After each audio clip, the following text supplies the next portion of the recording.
पंडित और जाट की कहानी।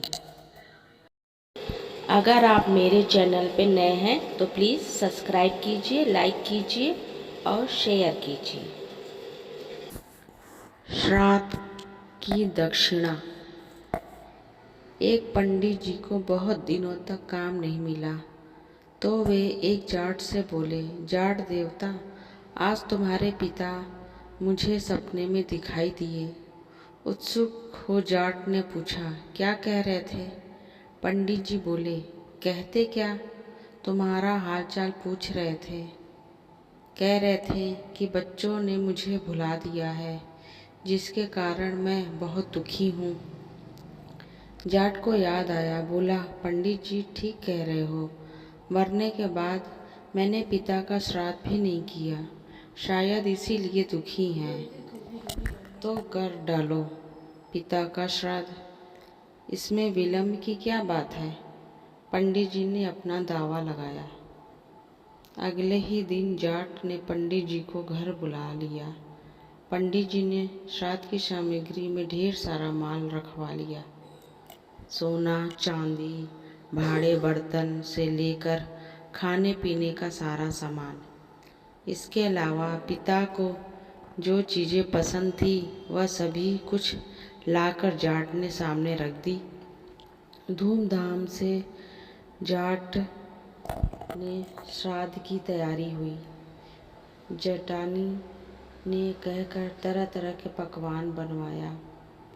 मन ही मन पंडित जी खुश थे, आज तो चकाचक माल उड़ाने को मिलेगा, साथ में इतना सामान भी। अपने सामने आसन बिछाकर पंडित जी ने जाट को बिठा दिया। बोले, अब श्राद्ध शुरू करते हैं। इतनी देर तुम्हें इस बात का ख्याल रखना है कि जो मैं कहूँगा वही तुम्हें कहना है और जैसा मैं करूँ वही करना होगा। जाट ने बात मान ली। दोनों आमने सामने बैठकर गए। श्राद्ध शुरू हुआ। पानी की तरह इशारा करते हुए पंडित जी जाट से बोले, आचमनी में जल लेकर पहले आचमन कर डालो। उसी तरह लोटे की तरफ इशारा करते हुए जाट भी पंडित जी से बोला, आचमनी में जल लेकर पहले आचमन कर डालो। पंडित जी बोले, भाई मैं तुम्हारे लिए कर रहा हूँ, आचमन तुम्हें करना है, मुझे नहीं। जाट ने भी वही दोहराया।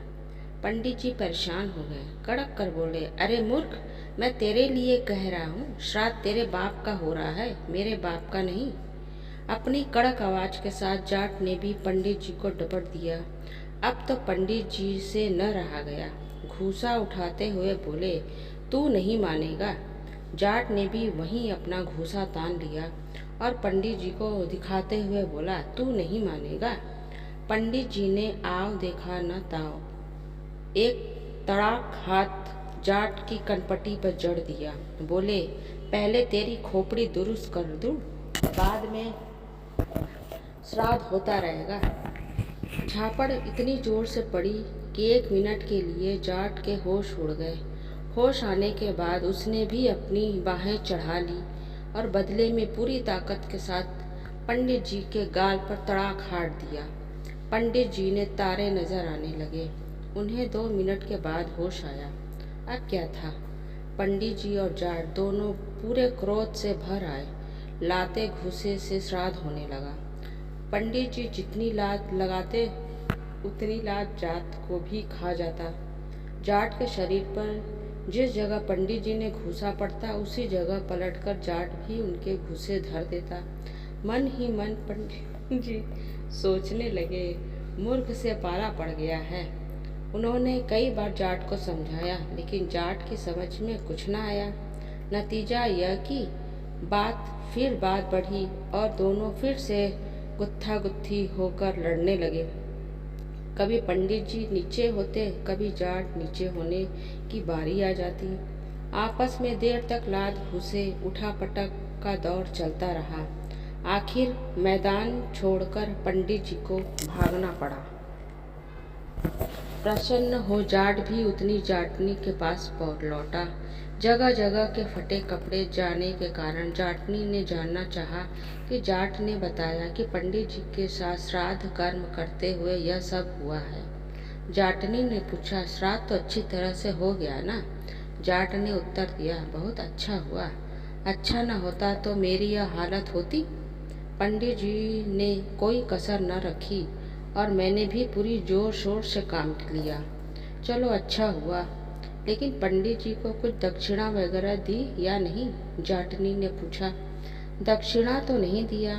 हम लोग श्राद्ध में ही इतने मस्त हो गए कि पंडित जी की दक्षिणा और भोजन का ख्याल न रहा। बेचारे पंडित जी बिना दक्षिणा के लौट गए। अब तुम ही थोड़ा कष्ट करो। एक बड़े थाल में भोजन और साथ में दक्षिणा पंडित जी के घर पहुंचाओ, वरना श्राद्ध का कोई फल नहीं मिलेगा। सुनकर जाटनी खुश हुई।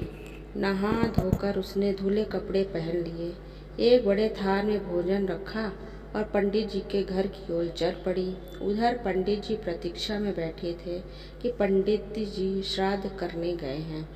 लौटे हुए अपने साथ कई चीज़ें और बढ़िया पकवान भी लाएंगे, किंतु पिटी पिटाई हालत में जब उसने पंडित जी को लौटा हुआ पाया तो बहुत दुख हुआ। सारी कहानी सुनकर वह क्रोध से लाल पीली हो उठी। पंडित जी का क्रोध अभी उतरा न था।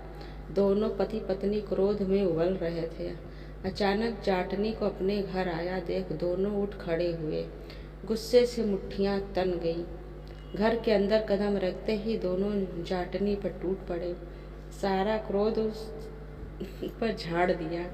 जाटनी बेचारी चुपचाप मार सहती रही। वह सोच रही थी कि शायद इसी तरह दक्षिणा ली जाती है। काफी पीट जाने के बाद जब पंडित जी के घर से निकलकर भाग खड़ी हुई। घर पहुंचने पर जब जाट ने पूछा तो बोली, श्राद्ध करना आसान है, किंतु दक्षिणा देने का काम बहुत मुश्किल है। तुम अगर दक्षिणा देने जाते तो मालूम होता कि कैसे दक्षिणा दी जाती है। अगर आप मेरे चैनल पे नए हैं तो प्लीज़ लाइक कीजिए, सब्सक्राइब कीजिए। यहाँ पे आपको नई नई स्टोरी सुनने को मिलेगी। Thank you.